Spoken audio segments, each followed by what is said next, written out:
This is Books and Nachos, a podcast for those of us who find excitement in the pages of a good book. Fiction and nonfiction, graphic novels, and more. We're here to help you find something great to read.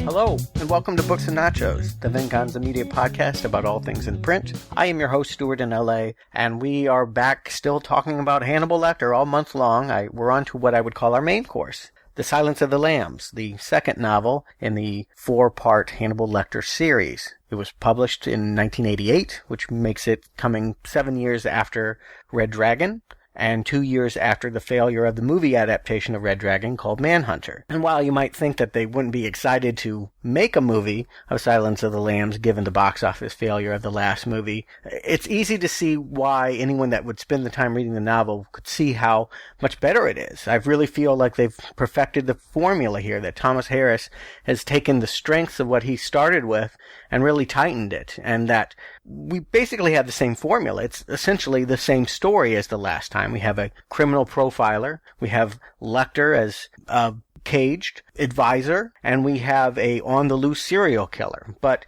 everyone plays a more participatory role here, and I feel like it's got a lot more tension and a lot more pizzazz. You'd want to see this movie even knowing that Manhunter hadn't done well. And I feel like their best asset is our profiler. That, yes, Will Graham is gone, he's retired and he's staying in Florida, and now we have Clarice Starling stepping into his role here. And Clarice is fascinating to us for two reasons. One, of course, she's a woman in a profession that is dominated by men, and we question how she's going to handle the fact that she and basically her roommate Odelia are the only women in a male-dominated profession trying to get dignity and trying to prove themselves.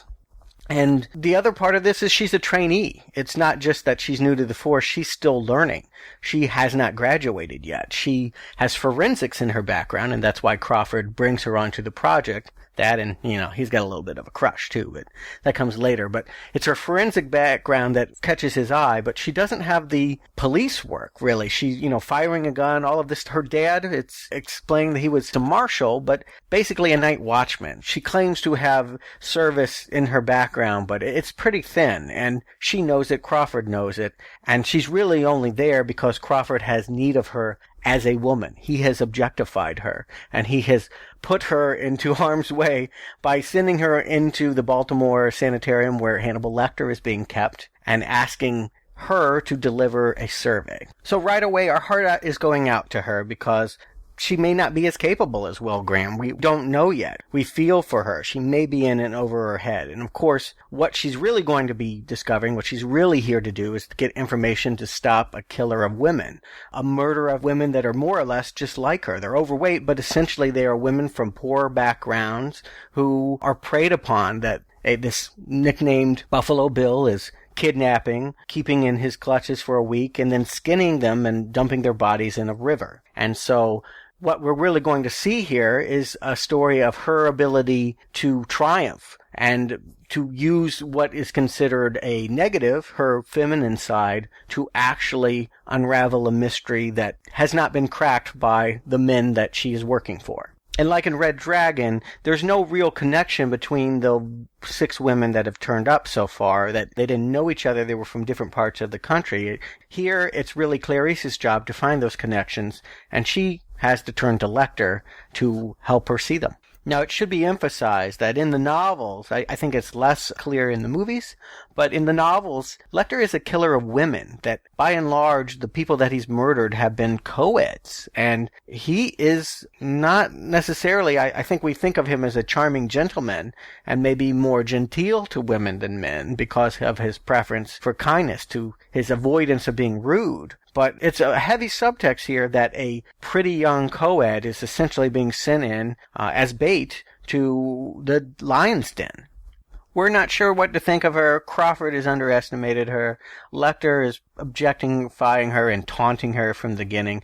But what becomes clear over the course of their interactions over the week that they get to know each other is that Lecter eventually is seduced by the fact that he sees an intellectual equal, that he makes the transference that she's much like him, that she remains polite in the face of rudeness in a horrible world, that she can stare at evil and still retain her humanity, and he turns their conversations really into a striptease, if you were. Of you tell me a little bit about yourself, and I'll tell you a little bit about the case.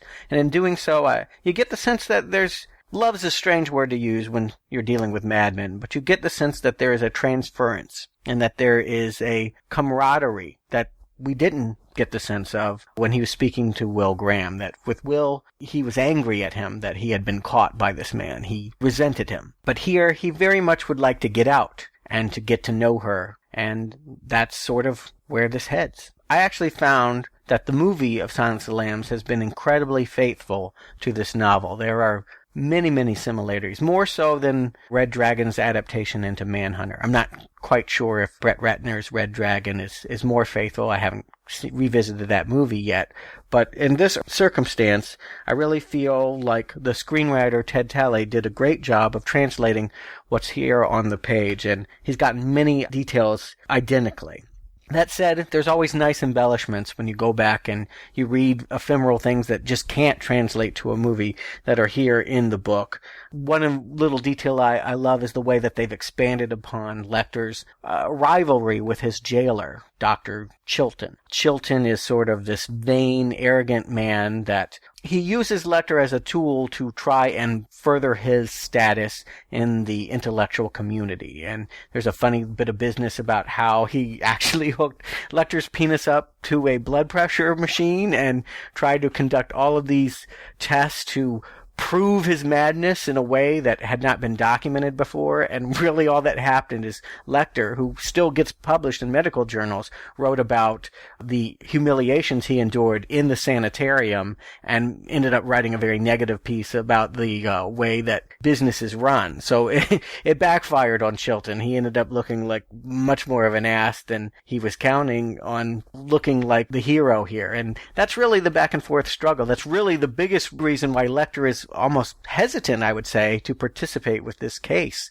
Chilton will be taping all of the dialogue, audio recording. Clarice doesn't know, but Chilton is audio recording her conversations with Lecter and studying them and trying to find an angle for himself in them. And Hannibal knows it. So Hannibal is speaking in code partly because he wants Clarice to figure it out, but partly because he doesn't want to give anything to Chilton that would make Chilton look good. It's a big part of the story. It's in the movie, of course, a memorable part, and gives a great climax to the movie where he gets eaten.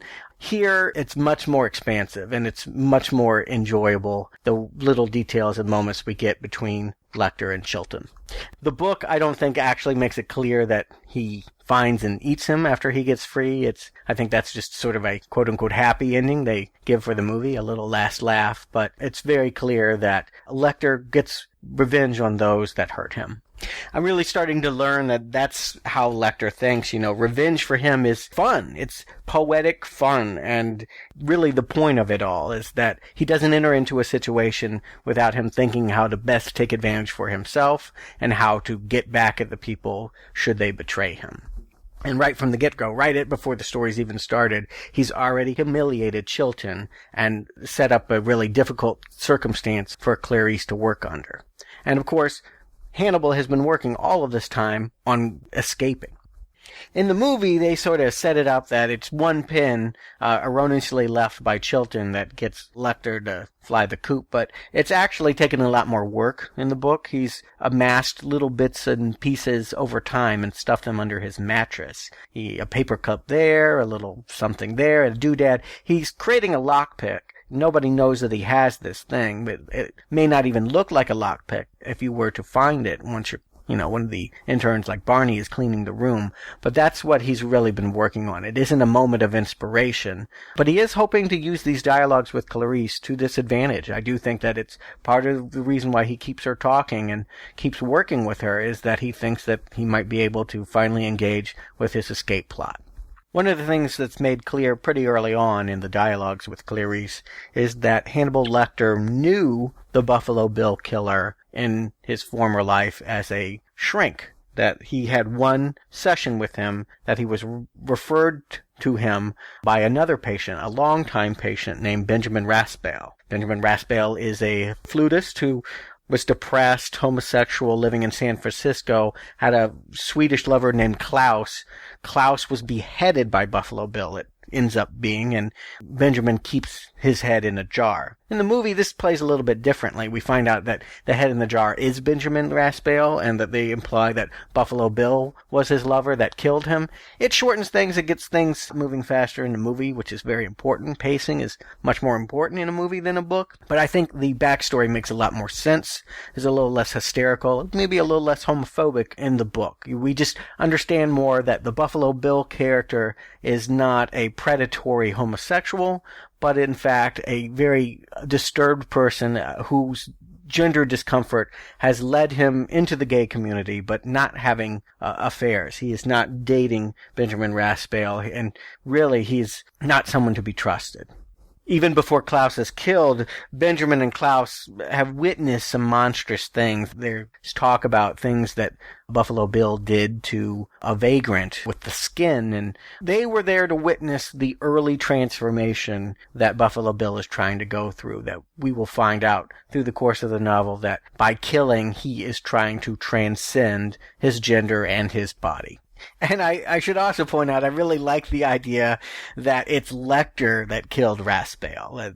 It was his last victim, his ninth and last victim was his patient. And Lecter says his therapy was going nowhere, so he just decided that a knife really was the best thing. And I love that about Lecter. I love the fact that his boredom leads to his crimes, that he can just be like, you're beyond help and I'm bored with you, so stab right in the throat, right while he's lying out on the couch, bearing his soul. It's just a Lecter trait, you know, it's just something we see again and again. If you bore him, you will suffer his wrath. Murder to him keeps life interesting. Death really keeps him alive, I suppose. And my relationship with Lecter, it's the same really as anyone's. You want to get close to his intellect. He's so charming. The wit, the brain, what he has to share is so important. You want to get close, but at the same time, he's so judgmental. You piss him off, you're going to end up his dinner. And I mean, that's the lessons that Will Graham and countless others have learned, that it's just, you're playing with the devil here. But Clarice can play. She's got game. As it turns out, she's just as smart as Lecter, and she and Crawford cook up a phony deal, promising him away from Chilton and the sanitarium in exchange for the information about this patient. You know, he must have something, and he didn't keep good records, but he has a great memory, so he should be able to provide at least a physical description, if not a name or a false name or something about who this person was 10 years ago when he saw him as a patient. And of course, it's Chilton, evil Chilton, taping the conversation that gets wind of this and decides, hey, it's all about me. He lets Lecter know in private that this is a phony deal, that he's called around and done some investigating, and that there is no transfer awaiting him, and that he really is still going to be his pet. But of course, Chilton has an angle to how to make this work for him. A new woman has been captured, Catherine Martin. She's the daughter of a Tennessee senator, and Chilton wants to look like the guy who rescues her by being the one to present Hannibal Lecter and get him to talk. So he arranges his own deal with the senator. He goes beyond Crawford and Clarice, who he's sort of mad at anyway because he kind of hit on and she just wasn't having any of it. So basically, they fly Hannibal Lecter to Memphis to meet with the senator so that Chilton can be the knight in shining armor and Lecter can divulge what is known about Buffalo Bill, the real Buffalo Bill. And Lecter's playing right along. Why shouldn't he? Because he knows that this is his moment to get away. He has a little bit of fun with the senator. He kind of taunts her. She doesn't play ball the way that Clarice does. And then, as he's being watched by two jailers, he makes his move. It's more or less the same thing that happens in the movie, but a little less theatrical. The Anthony Hopkins portrayal of Lecter really shows him going over the top and stringing up the bodies in a way that presents a diorama, almost. It doesn't really play that way here in the novel. It's much more simple. He kills them both, takes the face off of one to impersonate them so that he gets an ambulance out of there and then proceeds to slip out into the night. In the movie, after he busts out, that's pretty much the end for Lecter until a final phone call in the last scene of the movie. In the book, there's a little bit more of him. He actually goes to St. Louis. He steals a truck from a parking lot and goes into hiding and assumes the identity of a man and lives in a hotel and proceeds to get cosmetic surgeries, nose jobs and such. He's trying to make himself look different enough so that he can get on an airplane and escape the country. That's really his story. This is a story about transformation, and his is about a flight to freedom and I guess what he's willing to do with flesh to achieve it. Meanwhile, while we occasionally peer back at him, the story between Crawford, Clarice, and Buffalo Bill continues to escalate.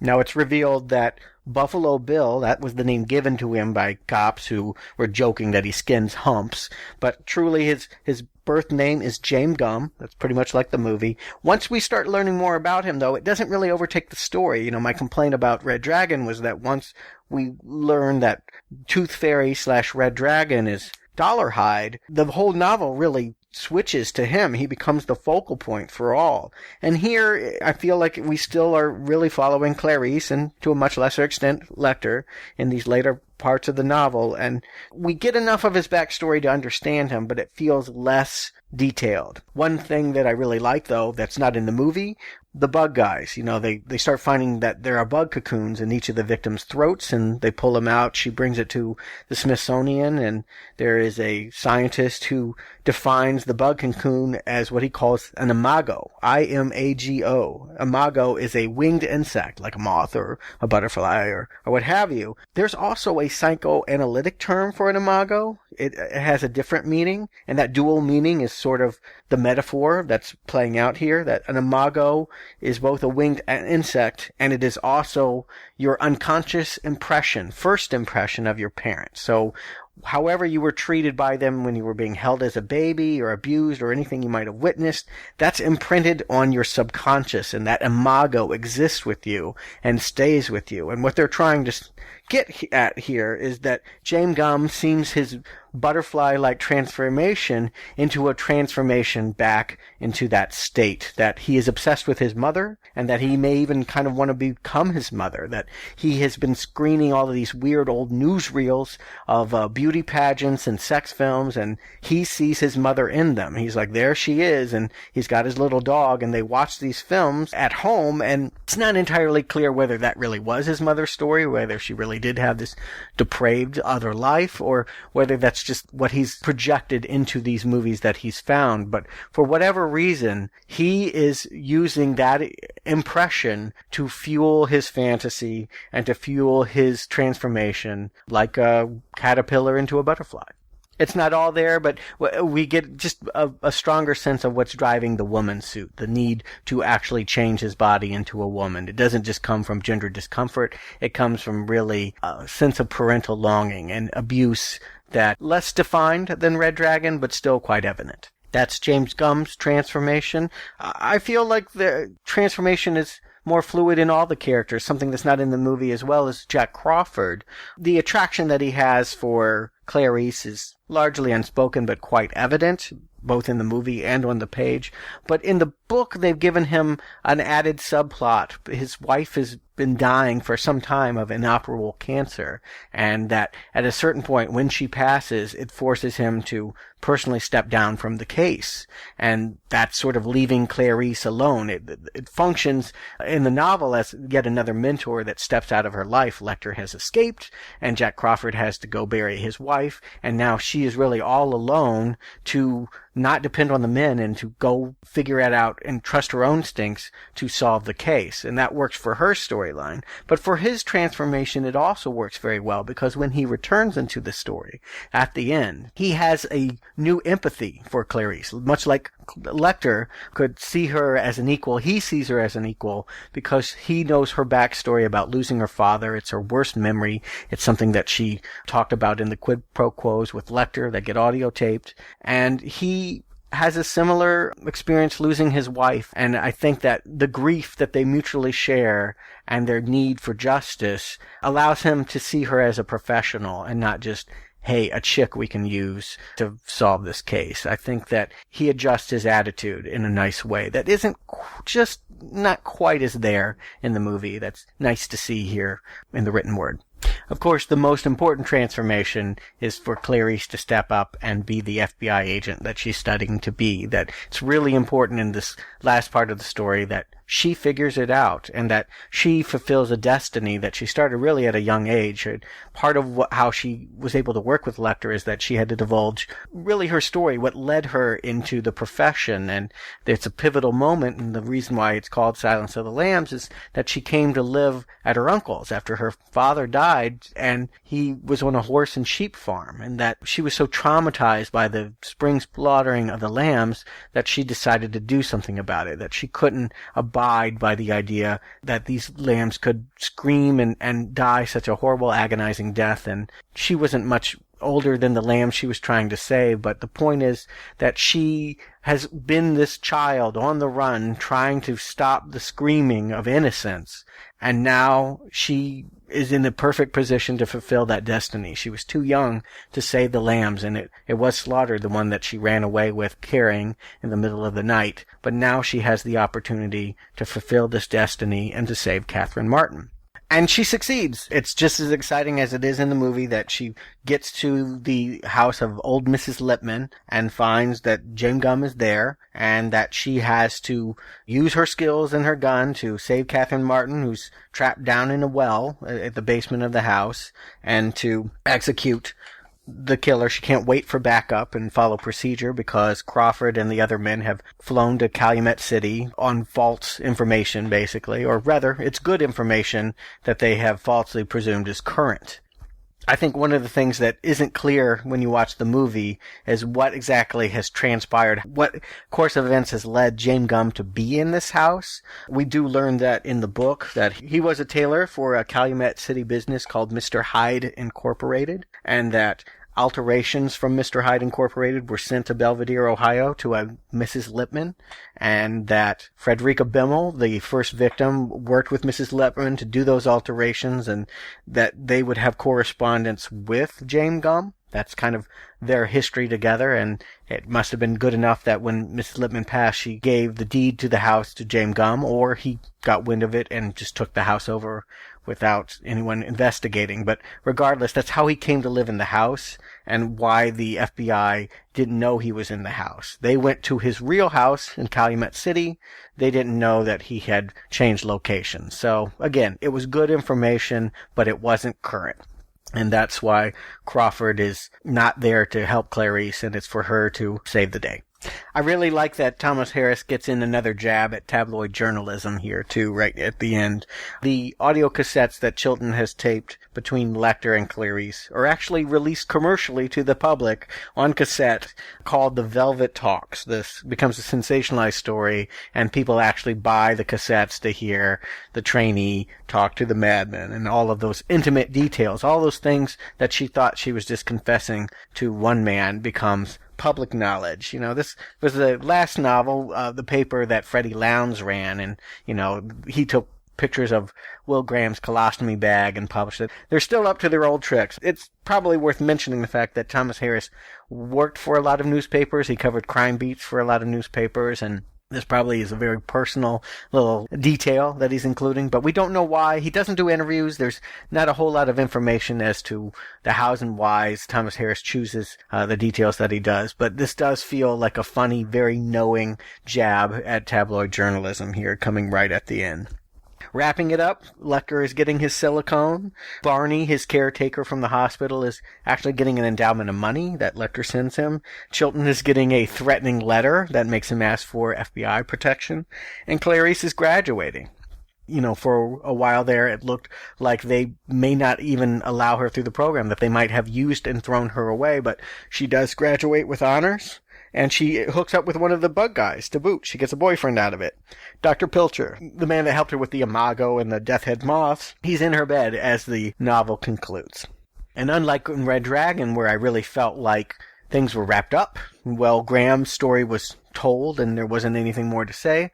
I'm really curious to know what could happen next. It really makes a lot of unfinished business we have between Lecter and Clarice. What will transpire next between the two of them? That she has a very long and promising career ahead of her. It seems inevitable that she would wind up speaking with Lecter again, and maybe not in such a safe environment as a security prison. We'll want to know, and we actually get that novel next week. Hannibal is Thomas Harris's imagining of the reunion between Clarice Starling and Hannibal Lecter, and we'll be talking about that both on Books and Nachos and the movie Counterpoint, now playing podcast.com. Check out all of those next week, and thanks for reading. Keep at it. I'll talk to you soon.